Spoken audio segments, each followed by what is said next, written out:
Template Braille pemilihan umum memiliki kekurangan bagi pemilih tunanetra di pemilu 2024. Lalu bagaimana Komisi Pemilihan Umum KPU menuntaskan problema dalam setiap pesta demokrasi yang dihelat 5 tahunan? Berdasarkan data KPU, penyandang disabilitas dalam daftar pemilih tetap sebanyak 1,1 juta pemilih atau 0,54% dari total 203 juta pemilih pada tahun 2024, di mana terdapat 119.343 pemilih tunanetra. Usep Sadikin, peneliti Perkumpulan untuk Pemilu dan Demokrasi atau Perludem menilai masih ada hal yang harus disesuaikan untuk para pemilih tunanetra dalam pemilu 2024. Lalu ada kekurangan di dalam Braille yang sebagaimana diterapkan di pemilu nasional. Braille-nya itu hanya menyediakan pilihan capres dan pilihan partai gitu.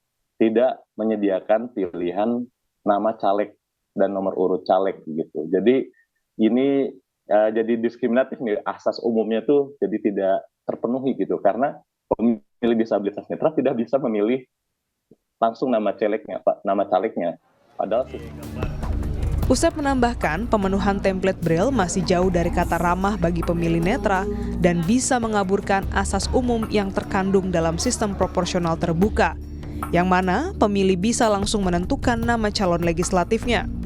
Komisioner KPU Idam Holik menanggapi pernyataan Perludem terkait kekurangan template Braille. Pihaknya telah mencarikan solusi terbaik untuk memenuhi kekurangan-kekurangan tersebut. KPU tidak hanya menyediakan template surat suara berhuruf Braille untuk pemilu presiden dan wakil presiden, tetapi juga untuk pemilu anggota DPD RI. Karena space antara nama calon anggota legislatif dalam satu partai, dalam satu daerah pemilihan, itu space-nya sempit sekali. Itulah pertimbangan kami, akhirnya kami tidak membuat template untuk pemilu anggota DPR RI, DPRD Provinsi, dan DPRD Kabupaten Kota. Tapi kami memberikan pelayanan pendampingan, tetapi juga akan dirahasiakan pilihan politiknya. Di lain pihak, Arya Indrawati, Ketua Persatuan Tunanetra Indonesia mengungkapkan selain kekurangan pada template Braille, ada pula oknum kelompok penyelenggara pemungutan suara atau KPPS yang tidak ramah terhadap pemilih netra pada pemilu sebelumnya. Ketika saya ke TPS itu, saya hanya diberi template surat suaranya, bukan tidak beserta surat suaranya gitu. Template itu kan sebenarnya alat bantu.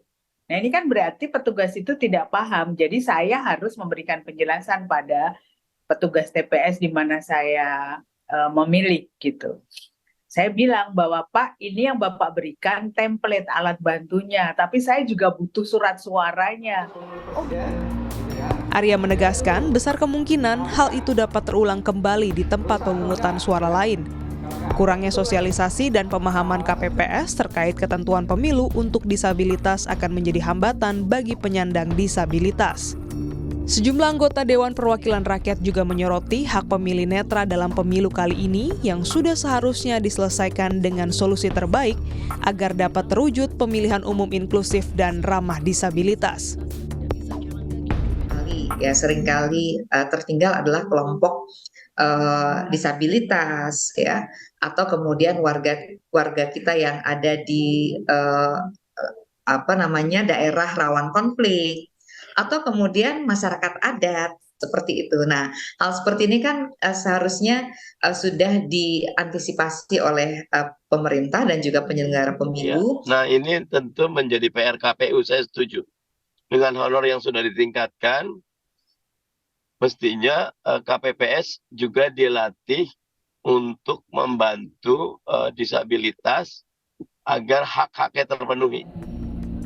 Meski pihak penyelenggara pemilu telah berupaya memenuhi hak pilih disabilitas netra, namun secara implisit tidak memberikan solusi apapun dalam memenuhi kenyamanan teman netra dalam menikmati fungsi alat bantunya di Pesta Demokrasi 2024.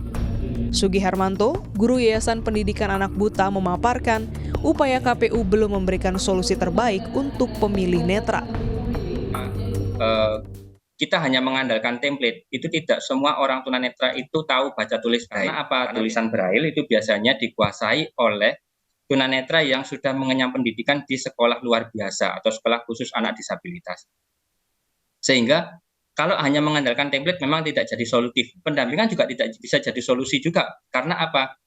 Si penyandang tunanetra tidak bisa mengontrol orang yang mendampingi. Misalkan gini. Pesta demokrasi seharusnya menjadi kebebasan, bukan memenjarakan teman netra dalam kegelapan.